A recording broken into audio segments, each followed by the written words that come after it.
परिवार रो रहा है। घर परिवार उजड़ जाने से पूरा परिवार सड़क पर आ गया है। सावित्री देवी की बहुत ही मार्मिक कहानी है। उसके जीवन में जैसे संघर्ष ने मानो अपना घर ही बना लिया हो।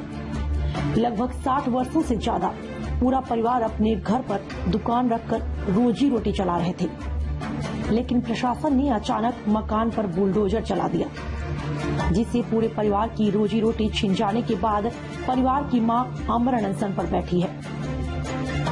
प्रशासन द्वारा बराबर धमकियां मिल रही हैं। अब फरियाद लेकर जाएं तो जाएं कहां, जब रक्षक ही भक्षक बन जाए। पूरा मामला सीतापुर के कस्बा खैराबाद का है।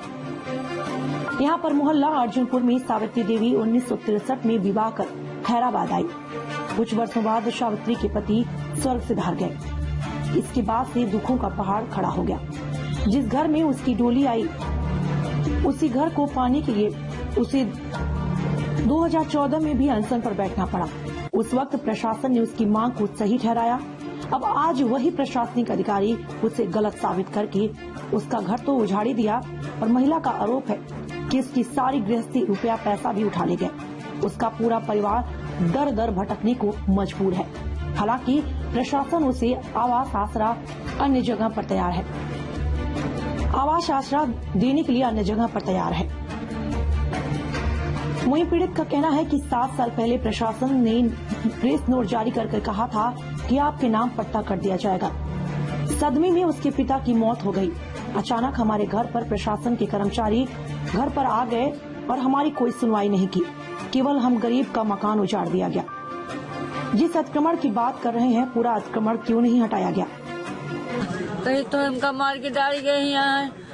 हम आज 15 दिन से पड़े हैं, कोई देखे सुना नहीं आवा है। और हमरा का कर आवास का पैसा आवा है, वो हम निकाल रहा तकिए के नीचे हमने रखा रहा है, वो उठा लेंगे।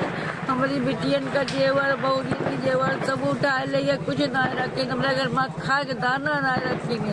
और 2 सिलेंडर हमारे बड़े वाले रखे रहे, वही उठा लेंगे। पता नहीं कहाँ लेके गए हैं। एक रामा आश्रय है तो एक नदीम बाबू, और वो जो काका अमित भट्ट जो है, वो सब ना जाने कहाँ हमरा लगे। हमरा कुछ रखबे नहीं के नहीं, और हमका न रहा ठिकाना न कहूँ कुछ। हम माता जी के दरबार में पड़े हैं।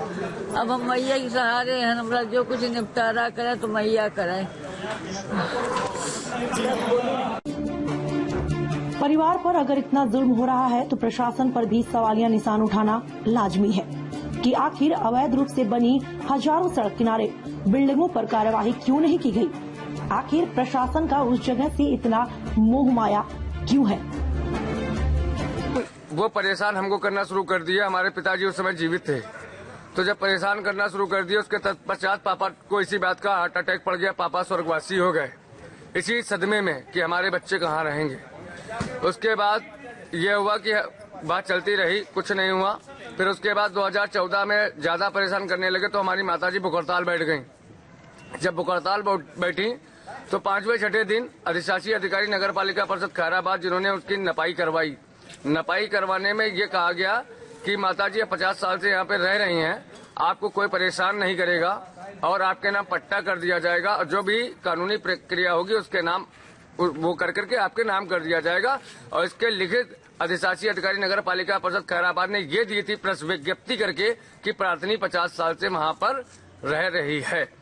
बाकी आश्वासन दिया गया और उसके बाद कुछ नहीं हुआ। उसके बाद अभी 23 फरवरी को अचानक में एसडीएम साहब आए और एसडीएम साहब बगैर कोई सूचना के हमारा घर तोड़ने लग गए। मैं चाट का ठेला लगाता हूँ, मैं स्वयं चाट का ठेला लगाया हुआ खड़ा हुआ तमाशा देखना, क्योंकि हमारी दुकान पे गए थे। हमने सोचा कि आए हैं छोटे भाई लोग, कागज दिखाएंगे, कागज समझेंगे, लेकिन वो एक नहीं सुने। सीधे तौर पे घर का सामान उठा के बाहर फेंकवाने लगे नगर पालिका के कर्मचारियों के द्वारा।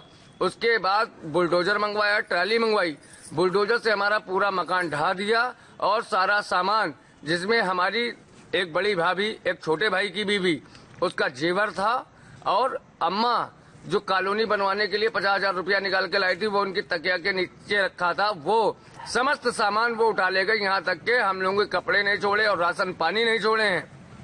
लेकिन एक बात मैं ये भी कहना चाहूंगा कि वो 3208 पे अतिक्रमण की बात कह रहे हैं, अगर 3208 पे अतिक्रमण है और 3207 पे अतिक्रमण है तो अतिक्रमण का मेन टारगेट का मैं ही था, क्योंकि मैं गरीब था।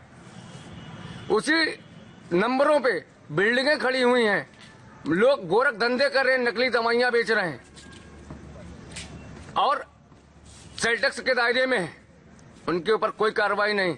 अगर उनके ऊपर कार्रवाई होती तो हम ये समझ सकते थे कि हाँ ये सत्य है, अतिक्रमण हटाने का अभियान चलाया जा रहा है। अतिक्रमण में केवल एक गरीब विधवा थी और उसके बच्चे टारगेट किए गए।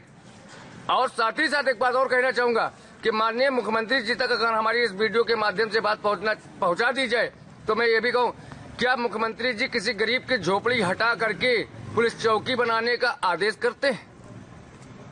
क्योंकि खैराबाद में और भी चौकियां हैं और उनका कोई रखरखाव नहीं है, लेकिन एक गरीब की झोपड़ी हटा करके और प्रशासन कह रहा कि हम यहाँ पर पुलिस चौकी बनाएंगे, तो क्या कितना ये न्याय संगत है और कितना उचित है?